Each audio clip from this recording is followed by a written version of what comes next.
استثنا اور اس کا پہلا باب جو 46 آیات پر مشتمل ہے۔ یہ وہی باتیں ہیں جو موسیٰ نے یردن کے اس پار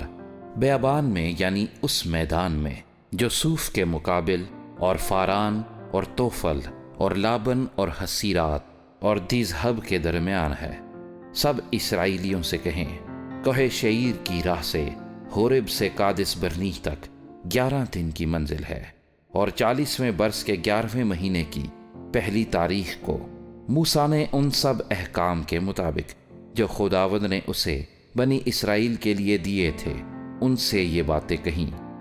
یعنی جب اس نے اموریوں کے بادشاہ سیہون کو جو حسبون میں رہتا تھا مارا، اور بسن کے بادشاہ اوج کو جو استارات میں رہتا تھا ادرئی میں قتل کیا، تو اس کے بعد یردن کے پار موآب کے میدان میں موسیٰ اس شریعت کو یوں بیان کرنے لگا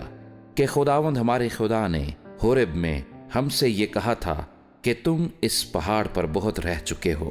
سو اب پھرو اور کوچ کرو، اور اموریوں کے کوہستانی ملک اور اس کے آس پاس کے میدان اور پہاڑی خطے اور نشیب کی زمین اور جنوبی اطراف میں اور سمندر کے ساحل تک جو کنانیوں کا ملک ہے، بلکہ کوہ لبنان اور دریائے فرات تک جو ایک بڑا دریا ہے، چلے جاؤ۔ دیکھو میں نے اس ملک کو تمہارے سامنے کر دیا ہے، بس جاؤ اور اس ملک کو اپنے قبضے میں کر لو، جس کی بابت خداوند نے تمہارے باپ دادا ابراہیم اور اسحاق اور یعقوب سے قسم کھا کر یہ کہا تھا کہ وہ اسے ان کو اور ان کے بعد ان کی نسل کو دے گا۔ اس وقت میں نے تم سے کہا تھا کہ میں اکیلا تمہارا بوجھ نہیں اٹھا سکتا، خداوند تمہارے خدا نے تم کو بڑھایا ہے، اور آج کے دن آسمان کے تاروں کی مانند تمہاری کثرت ہے۔ خداوند تمہارے باپ دادا کا خدا تم کو اس سے بھی 1000 چند بڑھائے، اور جو وعدہ اس نے تم سے کیا ہے اس کے مطابق تم کو برکت بخشے۔ میں اکیلا تمہارے جنجال اور بوجھ اور جھنجٹ کا کیسے متحمل ہو سکتا ہوں؟ سو تم اپنے اپنے قبیلے سے ایسے آدمیوں کو چنو جو دانشور اور عقل مند اور مشہور ہوں، اور میں ان کو تم پر سردار بنا دوں گا۔ اس کے جواب میں تم نے مجھ سے کہا تھا کہ جو کچھ تو نے فرمایا ہے اس کا کرنا بہتر ہے، سو میں نے تمہارے قبیلوں کے سرداروں کو جو دانشور اور مشہور تھے لے کر ان کو تم پر مقرر کیا، تاکہ وہ تمہارے قبیلوں کے مطابق 1000 کے سردار اور سینکڑوں کے سردار اور 50 کے سردار اور 10 کے سردار حاکم ہوں۔ اور اسی موقع پر میں نے تمہارے قاضیوں سے تاکیداً یہ کہا کہ تم اپنے بھائیوں کے مقدموں کو سننا، پر خواہ بھائی بھائی کا معاملہ ہو یا پردیسی کا،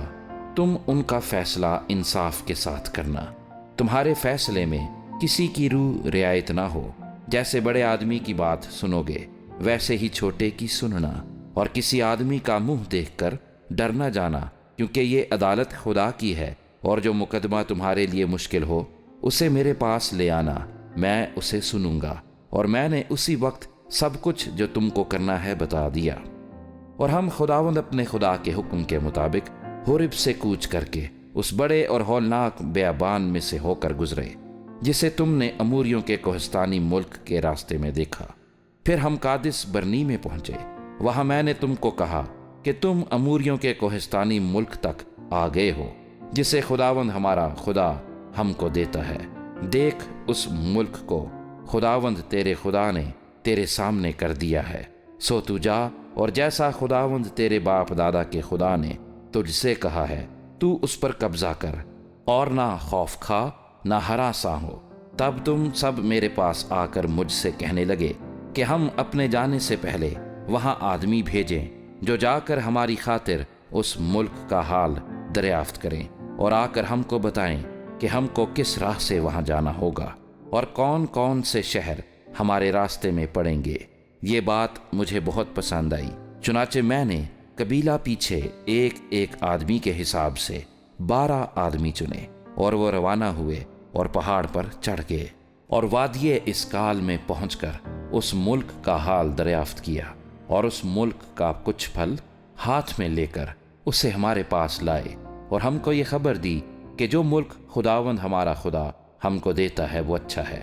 تو بھی تم وہاں جانے پر راضی نہ ہوئے، بلکہ تم نے خداوند اپنے خدا کے حکم سے سرکشی کی اور اپنے خیموں میں کڑکڑانے اور کہنے لگے کہ خداوند کو ہم سے نفرت ہے، اسی لیے وہ ہم کو ملک مصر سے نکال لایا تاکہ وہ ہم کو اموریوں کے ہاتھ میں گرفتار کرا دے اور وہ ہم کو ہلاک کر ڈالیں۔ ہم کدھر جا رہے ہیں؟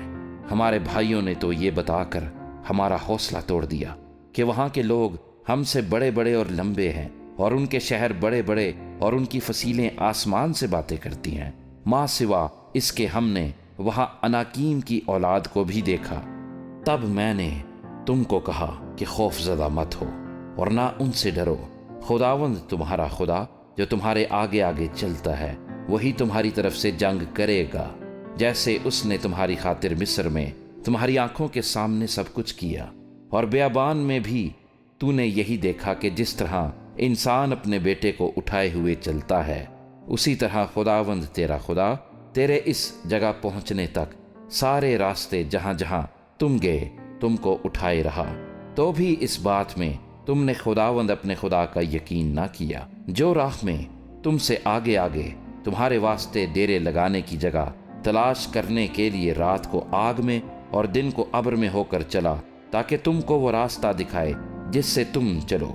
اور خداوند تمہاری باتیں سن کر غضبناک ہوا، اور اس نے قسم کھا کر کہا کہ اس بری پشت کے لوگوں میں سے ایک بھی اس اچھے ملک کو دیکھنے نہیں پائے گا جسے ان کے باپ دادا کو دینے کی قسم میں نے کھائی ہے، سوا یفنا کے بیٹے کالب کے۔ وہ اسے دیکھے گا، اور جس زمین پر اس نے قدم مارا ہے اسے میں اس کو اور اس کی نسل کو دوں گا، اس لیے کہ اس نے خداوند کی پیروی پورے طور پر کی۔ اور تمہارے ہی سبب سے خداوند مجھ پر بھی غصہ ہوا اور یہ کہا کہ تو بھی وہاں جانے نہ پائے گا۔ نون کا بیٹا یشوع جو تیرے سامنے کھڑا رہتا ہے وہاں جائے گا، سو تو اس کی حوصلہ افزائی کر، کیونکہ وہی بنی اسرائیل کو اس ملک کا مالک بنائے گا۔ اور تمہارے بال بچے جن کے بارے میں تم نے کہا تھا کہ لوٹ میں جائیں گے، اور تمہارے لڑکے بالے جن کو آج بھلے اور برے کی بھی تمیز نہیں، یہ وہاں جائیں گے، اور یہ ملک میں انہی کو دوں گا اور یہ اس پر قبضہ کریں گے۔ پر تمہارے لیے یہ ہے کہ تم لوٹو اور بحر کلزم کی راہ سے بیابان میں جاؤ۔ تب تم نے مجھے جواب دیا کہ ہم نے خداوند کا گناہ کیا ہے،